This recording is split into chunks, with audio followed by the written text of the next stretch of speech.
Bonjour. En ce moment, on voit Bernard Cazeneuve absolument partout. Il vient même de faire une percée dans le baromètre des personnalités politiques préférées des Français. Personnellement, je m'en félicite parce que je crois en l'homme, que sa ligne politique est la mienne et que j'ai décidé de m'engager à ses côtés. Mais pour autant, je trouve que sa communication n'est pas optimale. Et je suis gentil. Remarque liminaire. Le rôle du communicant en politique est à mon sens assez limité. Parce que la communication politique, c'est avant tout de la politique. Le communicant doit rester à sa place et ne pas se substituer aux politiques. La com ne doit pas l'emporter sur la politique, sinon ça devient du spectacle politique. En plus, les politiques, ils écoutent souvent assez peu leurs communicants. Regardez Gaspard Ganzer, l'ancien DIRCOM de François Hollande. Le mec est très bon et très sympa, je le connais. Mais il a beau être invité partout et sollicité sur tout un tas de sujets en tant qu'expert de référence, ce qu'il est, il reste de fait, en termes de résultats, l'un des pires communicants de la Ve République. Parce que Hollande, en termes de com, il a vraiment été super nul. Et pourtant, il avait un très bon communicant. Alors revenons-en à Bernard Cazeneuve. Si on résume, un peu à la Schlag, son positionnement et ses traits d'image sont à peu près les suivants. 1. Il a une vraie stature d'homme d'État avec un magnifique parcours, une forte crédibilité et des convictions dont il n'a jamais dévié. 2. Il a un très bon positionnement politique, celui d'une gauche républicaine, européenne, constructive, modérée, humaniste, écologique et réaliste. Une réelle alternative entre le libéralisme autoritaire d'Emmanuel Macron et le populisme radical de LFI et de la NUP. Et ça répond à une vraie demande. Il y a un espace politique pour cette ligne.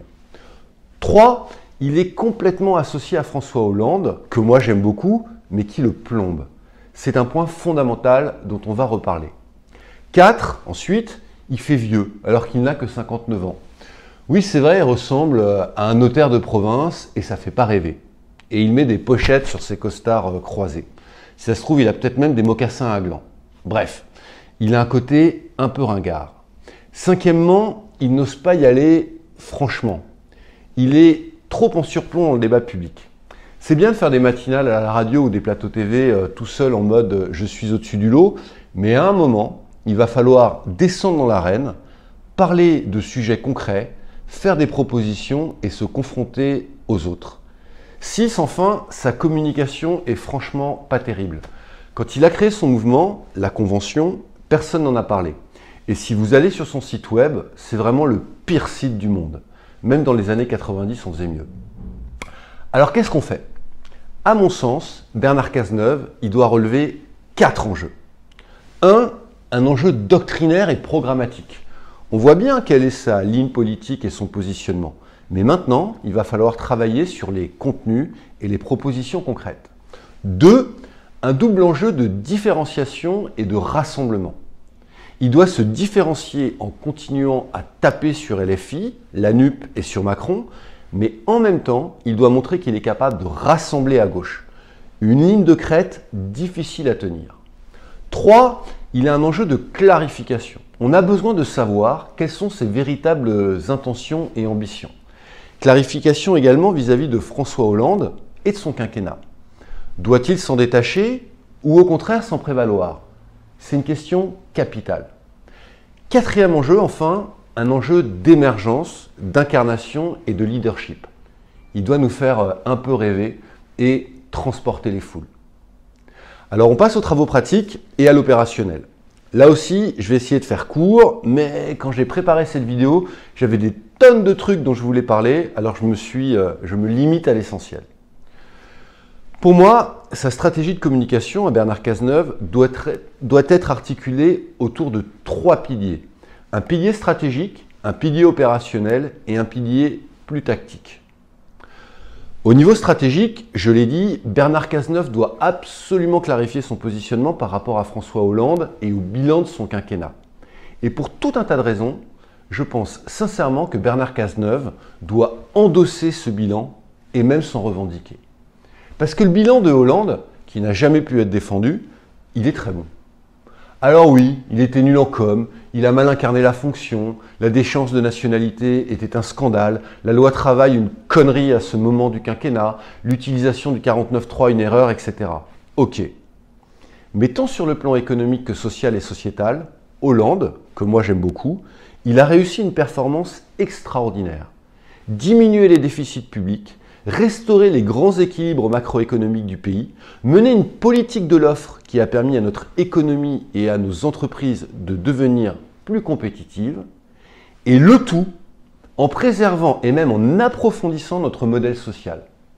Souvenez-vous des 60 000 postes dans l'éducation nationale, de la retraite à 60 ans pour les carrières longues, du tiers payant, de l'augmentation du RSA, etc. L'inverse de Macron. Sans compter les réformes sociétales, type mariage pour tous. Il a tenu les deux bouts de l'omelette. Alors chapeau l'artiste et vive Hollande. Et Bernard Cazeneuve, il n'a pas le choix. Il est tellement marqué par Hollande qu'il ne va pas pouvoir s'en détacher. Donc il faut qu'il revendique ce bilan et qu'il le mette à son crédit. Et par rapport à la NUP et à LFI, il doit continuer à taper. La gauche radicale et populiste ne peut en aucun cas être l'avenir de la gauche. Si on veut que la gauche accède aux responsabilités, oui, il faut pouvoir la rassembler. Mais ce rassemblement ne peut se faire qu'autour d'une ligne politique réaliste, constructive, centrale. Si le rassemblement de la gauche se fait autour de la ligne politique de LFI, c'est la certitude de la marginalisation.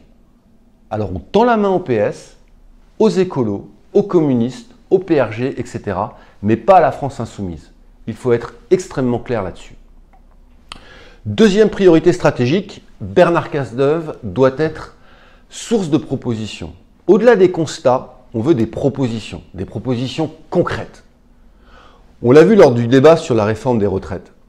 Les opposants s'opposent, mais ils peinent à proposer. Du coup, ils sont peu crédibles et n'offrent aucun débouché politique. À cet effet, il faudrait qu'il publie un livre. C'est pas très original, c'est un peu un passage obligé, mais c'est incontournable. Et pas un livre sur François Mauriac, comme il vient de le faire. Non, un livre politique.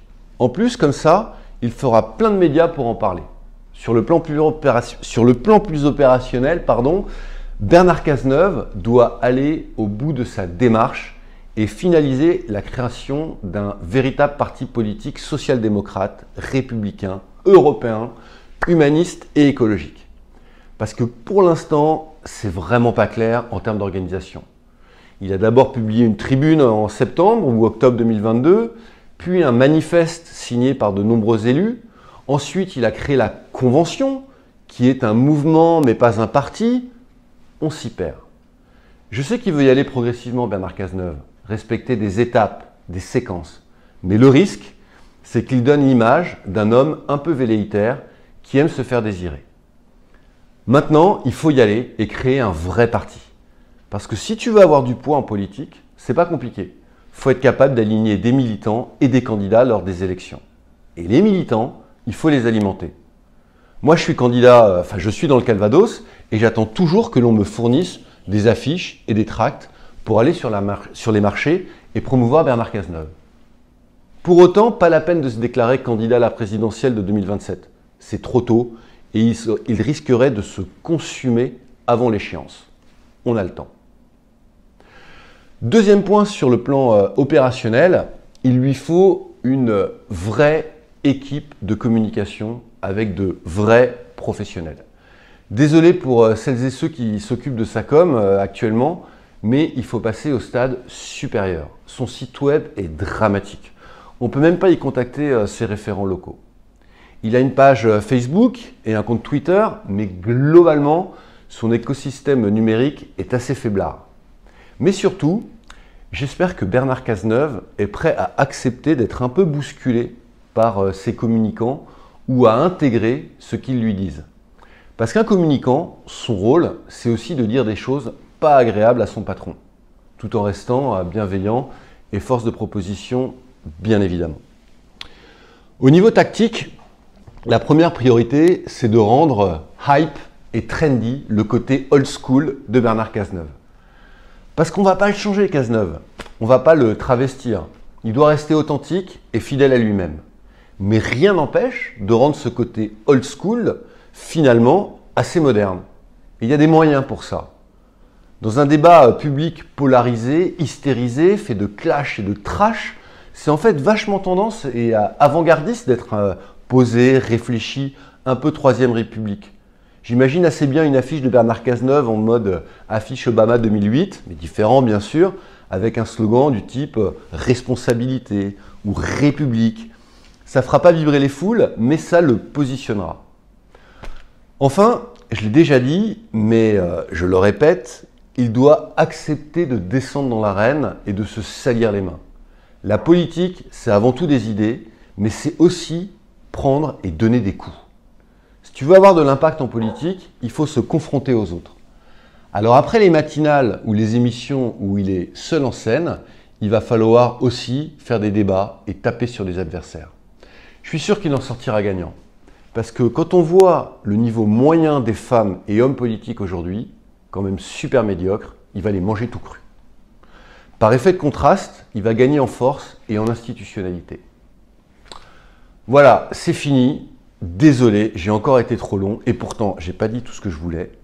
Et enfin, Monsieur le Premier ministre, cher Bernard, si vous avez besoin de communicants pour renforcer vos équipes, c'est quand vous voulez et je vous ferai même un petit prix. Parce que je vous soutiens et que je crois en vous. Allez, ciao, merci.